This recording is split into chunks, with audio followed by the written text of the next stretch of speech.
Welcome to another edition of TWD. Known as Thewhetherdudes. Today's review is Skyfall, which is another James Bond movie. Yeah. I think this is the third one for him. The third one for Craig. Yeah, Craig Daniels. Anyway, this is about a person actually steals all these agents' files, or a list of agents, and has decided to release 5 of them each week on the internet. And these people are being actually caught and killed where they're at. Yeah, because they're embedded in terrorist groups. That's why they're so valuable. Yeah. James Bond, well, he's been resurrected from death to come back to the MI6. He's not on the list. Makes sense, right? Yep. Because he's dead already.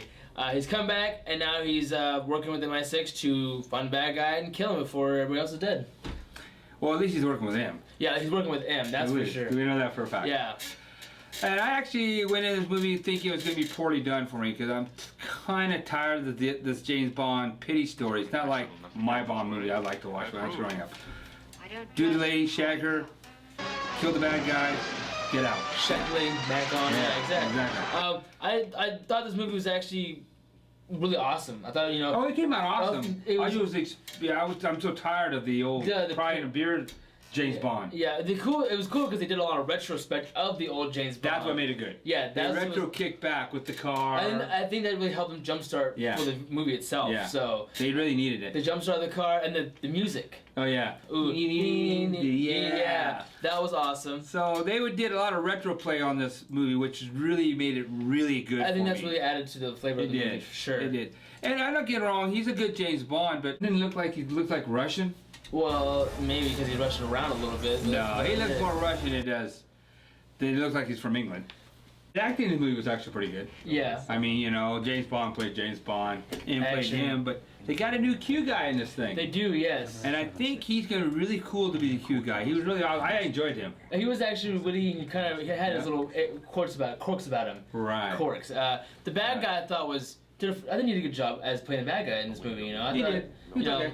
It was different. He played a cool I still role. wanted Sean Connery to do it. Well, Sean, we can always get what we want, okay? I know. I thought that, it's cool because James Bond is not about the CGI visual and the special things. Yeah. It's about, he has cool toys and gadgets. Yeah, but they don't use the CG to do it. Yeah, they use it's actually a good action movie. Yeah. I really was hoping that this James Bond movie would have a, cameo of a famous, Bond, Sean Connery, for instance. Well, what's really funny about it is you and I talked about this before this movie came out. Yeah. Before we even seen this movie, and it predicted really what we thought should happen. Yeah. But they didn't use Sean Connery. That was the only thing that bothered us. Yeah, they didn't use Sean Connery, and So we fell on the same lines as this Skyfall did with what was going on. So it really is a good movie. Don't get wrong there. I like James Bond. The one-liners were a little bit better in this. It was really a well-done James Bond movie. So don't get wrong. It was really cool. The bad guy himself. He, the retrospect of the James Bond.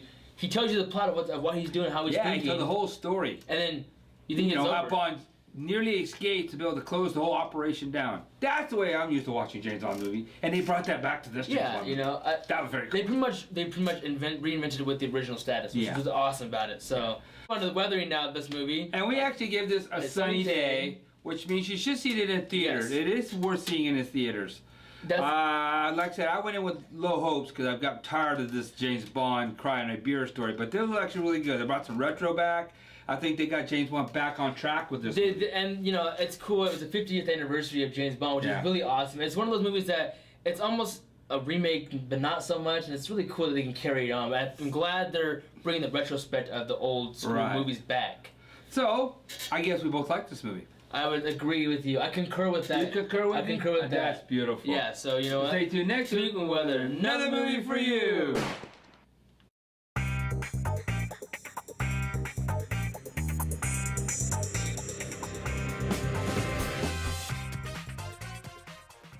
Okay, we are back to give you a little hint. Apparently, some people want us to explain how we do our ratings for our movies, and it's been a while since we've explained the whole thing, so we're going to re-explain this to you again. When we say sunny day, sunny days mean, the movie's worth watching in the theater. Yeah. That's what that means. And then we actually have cloudy day, which means it wasn't worthy for the theater, but it is worth owning when it comes out to your video collection. I'm sorry, video is a bad word. DVD collection. Blu-ray is even better. Yeah, Blu-ray is even better. A rainy day means it has some entertainment value, but just like rent it at Redbox or on Let someone demand. else rent it for you. Yeah, like $1.50. That's what they're trying to say. It has some entertainment, but it's not worth really owning. You know? Exactly. And then we have Snowy Day. Snowy Day means it's better to use as a Frisbee disc. And it's not worth the popcorn to watch it. That's right. So it means it's garbage. That has no redeeming value whatsoever to watch it. But you could use it as a disc. Yeah. So those are the 4 main ones.